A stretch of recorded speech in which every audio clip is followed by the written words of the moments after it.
Hi friends, అందరికీ నమస్కారం. Hamsaveni gut YouTube ఛానల్కి వెల్కమ్ ఫ్రెండ్స్, వెల్కమ్. ఇంతవరకు ఎవరైనా నా ఛానల్ని సబ్స్క్రైబ్ చేసుకోకపోతే please subscribe my channel friends.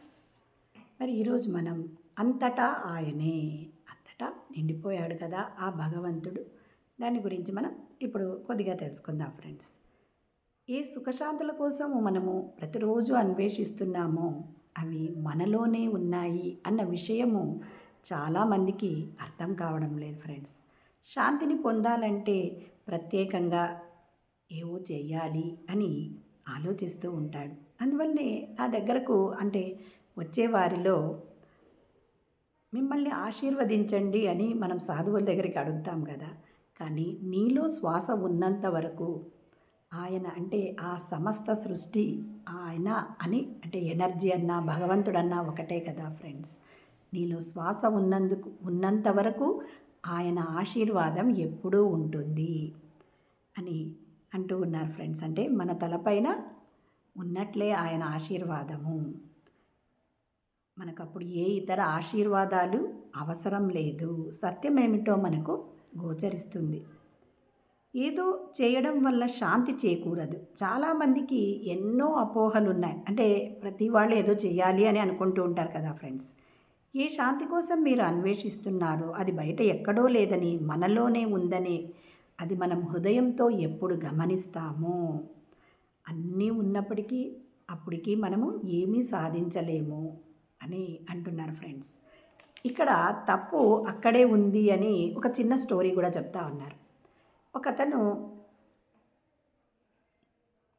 కొండ మీద గుడిసెలో నివసిస్తూ ఉంటాడనమాట. ఉదయాన్నే లేస్తాడు. ఆ రోజు అతనికి ఉదయాన్నే లేచిన వెంటనే ఏది కనిపించదనమాట. అయ్యో, ఇంకా వెలుతురు రాలేదు అని అనుకుంటాడు. బయటికి వెళతాడు. ఎండ తగులుతూ ఉంది కానీ సూర్యుడు వెలుతురు కనిపించదనమాట. అంటే అతను అనుకుంటాడనమాట, ఎండ వచ్చింది కానీ సూర్యుడు ఇంకా రాలేదు అని అనుకుంటాడు. అంతలో అక్కడ ఒక సాధువు వెళుతూ ఉంటాడనమాట. ఆ సాధువుని పిలిచి అడుగుతాడనమాట. అంటే ఇంకా ఎండ రాలేదు అని. అంటే కాదు, ఆ విషయం కాదు, నీ కళ్ళలో లోపం ఉంది, అంతేగాని ఎండ వచ్చింది అన్నీ వచ్చాయి అని అంటారు. అంటే ఇక్కడ మనం ఏమర్థం చేసుకోవాలి అంటే సూర్యుడికి వెలుగు కనిపించలేదు, అంతా చీకటిగా అనిపించింది. అంటే మనము అలా ఉన్నామన్నమాట.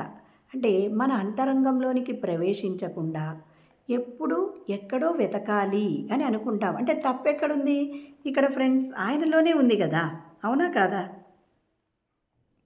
వెలుగు అనేది లేకపోవడం కాదు, అది నీ హృదయంలోనికి, నీ అంతరంగంలోనికి నువ్వు ప్రవేశిస్తే అంతటా ఆయనే అనే విషయాన్ని నువ్వు చక్కగా గ్రహించగలవు. లేకపోతే ఏమవుతుంది?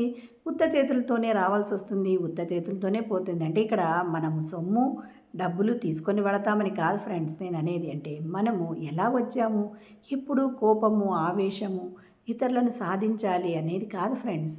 ఫస్ట్ ఆ కోపాన్ని వదిలితే భయం ఉంటుంది. ఆ భయాన్ని వదిలేస్తే మనము చాలా హాయిగా జీవించగలము. అందుకనే మన అంతరంగంలోనికి మనము ప్రవేశించాలి. అంతేగాని ఎక్కడో ఏదో ఉందని వెతుకులాట అవసరం లేదు.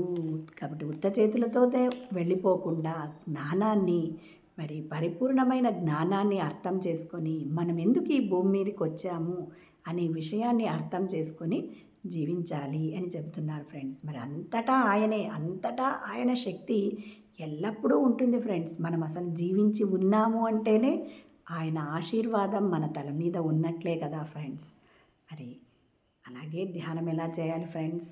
మరి ధ్యానం చేస్తే చక్కగా మన అంతరంగంలోనికి మనము ప్రవేశించగలం ఫ్రెండ్స్. ధ్యానం ఎలా చేయాలి? సుఖాసనంలో కూర్చోవాలి.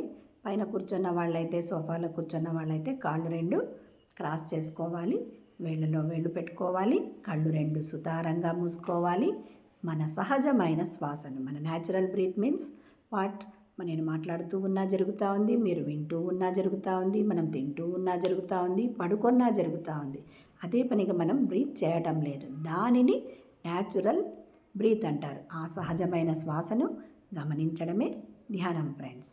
మరి ధ్యానం ఎంతసేపు చేయాలి అంటే మన వయసు ఎంత ఉంటుందో అన్ని నిమిషాలు మనము ధ్యానం చేయాలి friends. Thank you so much.